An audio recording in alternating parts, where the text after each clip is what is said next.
नमस्कार सर्वांना. होळीच्या तुम्हाला खूप खूप शुभेच्छा आणि धुळीवंदनच्या तुम्हाला खूप खूप शुभेच्छा. होळीनिमित्त मी स्पेशल अशा मऊसूत टम्म फुगणाऱ्या पुरणपोळ्या तयार केलेल्या आहेत. तर व्हिडिओ स्किप न करता व्हिडिओ पूर्ण पहा आणि लाईक्स करायला विसरू नका, कमेंट करायला विसरू नका. तर इथे बघू शकता टम्म अशा छानपैकी पोळ्या फुगत आहेत. इथे तूप सोडून घेतलेलं आहे, भरपूर असं घरगुती तूप सोडून घेतलेलं आहे. आणि इथे बघू शकता आपल्या पुरणपोळ्या छानपैकी फुगलेल्या आहेत आणि मऊ लुसलुशीत होत आहेत. ते छान अशा पुरणपोळ्या आपण होळीसाठी नैवेद्य करण्यासाठी पुरणपोळ्या आपण तयार केलेल्या आहेत. तर इथे बघू शकता पुरणपोळ्या किती छानपैकी फुगत आहेत. खूप सुंदर असं हे एक रेसिपी आहे. तर रेसिपी संपूर्ण पहा आणि आपण त्याच्या पुढे रेसिपीची सुरुवात करूया. तर इथे मी 1 किलो चणा डाळ घेतलेली आहे. स्वच्छ अशी 2-3 पाण्यात धुवून घेतली, छानपैकी धुवून घेतली आणि 1 ते 1.5 तास भिजत ठेवली आणि त्यानंतर कुकरला शिजत ठेवली. तर इथे मी पीठ मळून घेते. इथे 1 वाटी भरून गव्हाचं पीठ आणि 1 वाटी मैदा घेतलेला आहे. दोन्ही समसमान पिठं घेतलेली आहेत. इथे परातमध्ये मी चाळून घेते. इथे परात घेतलेले आहे आणि दोन्ही पिठं चाळून घ्यायचे आहेत. आणि त्यानंतर 2 चमचे चांगलं तेल टाकून घेतलं. तर छानपैकी तेल टाकून घ्यायचं आणि पीठ पूर्ण तेलाला असं चोळून घ्यायचं आहे. सर्व पीठ असं छानपैकी चोळून घेतलं आणि 1 चिमूटभर हळद टाकायची आहे आणि पाणी टाकून घेतलं आणि सर्व पीठ छानपैकी मळून घेतलं. छान असं सॉफ्ट एकदम मऊ पीठ असं होईल असं मळून घेतलं. बघा, तेल लावून ठेवलं आणि झाकण ठेवलं. 1 तास आपण असंच मुरू द्यायचं आहे. तर इथे डाळ कुकरला शिजत ठेवते. तर इथे कुकरमध्ये मी डाळ टाकली आणि 4 ते 5 शिट्ट्या काढून घेणार आहे. छान मऊ डाळ शिजून घ्यायची आहे.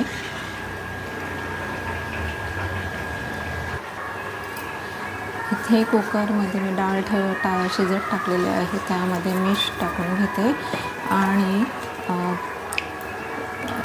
1 चमचा तेल टाकून घेते, जेणेकरून आपली डाळ छानपैकी मऊ शिजली जाते. तर ते झाकण लावून ठेवते आणि शिट्ट्या काढून घ्यायच्या आहेत. तर इथे छानपैकी आपली डाळ बघा मऊसूत अशी शिजलेली आहे. खूप छान अशा पद्धतीनेच डाळ शिजवायची, कारण छान आपलं येळवणीसुद्धा खूप सुंदर होते आणि आमटीसाठी पण छान होते. इथे बघा डाळ छान शिजलेली आहे आणि इथे 1 वाटी मी साखर घेतलेली आहे, वेलची पावडर घेतलेली आहे आणि इथे गॅसवर कढई ठेवलेली आहे आणि सर्व डाळ अशा पद्धतीने मी बघा गॅसवरच पुरण तयार केलं. इथे वेलची पावडर टाकून घेतली आणि गॅसवरच हे पुरण छानपैकी आपण सॉफ्ट शिजवून घेतलं. इथे छानपैकी पीठ आपलं मऊसूत झालेलं आहे आणि पुरणाचे मी पीठ घेऊन छानपैकी गोळे तयार करून ठेवते. सर्व रेडी करून ठेवलेले आहे आणि खालीवरती पीठ ठेवून मी सर्व पुरणपोळ्या लाटून घेत आहे. आणि इथे एक पहिली पुरणपोळी मी लाटलेली बघा, पातळ अशी छानपैकी पुरणपोळी. तर बघू शकता पहिलीच पोळी अगदी फुगत आहे आणि चमकसुद्धा छान आलेली आहे. इथे तूप सोडून घेते आणि मऊ लुसलुशीत अशी पुरणपोळी आपली पहिलीच पुरणपोळी बघा छानपैकी फुगत आहे आणि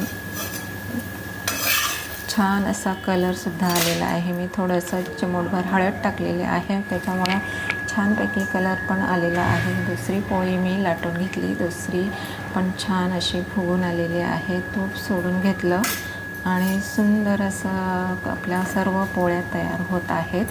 आपण होळीनिमित्त पुरणपोळ्या तयार करत आहोत. तर व्हिडिओ स्किप न करता व्हिडिओ संपूर्ण बघा आणि व्हिडिओला लाईक करा, शेअर करा, कमेंट करायला विसरू नका. बघा आपले ते दुसरी पोळीसुद्धा छान फुगून आलेली आहे. बघू शकता टम्म असे आपल्या पोळ्या फुगत आहेत.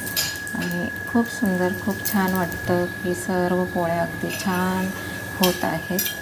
आणि सर्व पोळ्या मी अशा बघा मऊ लुसलुशीत झालेल्या आहेत. तर सर्व पोळ्या मी करून घेत आहे.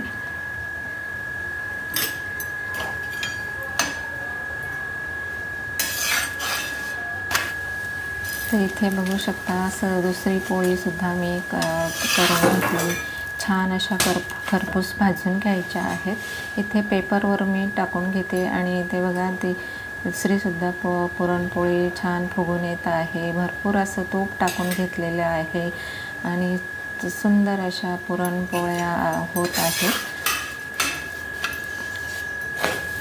खूप मऊ मऊ अशा लुसलुशीत आणि टम्म फुगत आहेत.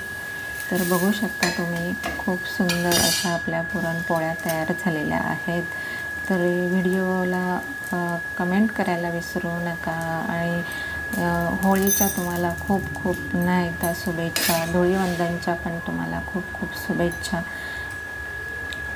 तर इथं आपल्या पुरणपोळ्या सर्व प्रकारे तयार झालेल्या आहेत. इथे मी आता एक टोपली घेते आणि टोपलीमध्ये सर्व पुरणपोळ्या ठेवणार आहे. छानपैकी बघा फुगून येत आहे पुरणपोळ्या.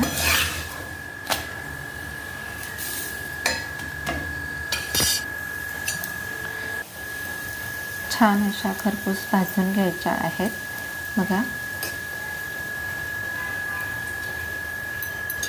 इथे सर्व आपल्या पोळ्या तयार झालेल्या आहेत आणि तशा टम्म सर्व पोळ्या फुगलेल्या आहेत. खूप आनंद झालेला आहे आणि तोपर्यंत बाय बाय.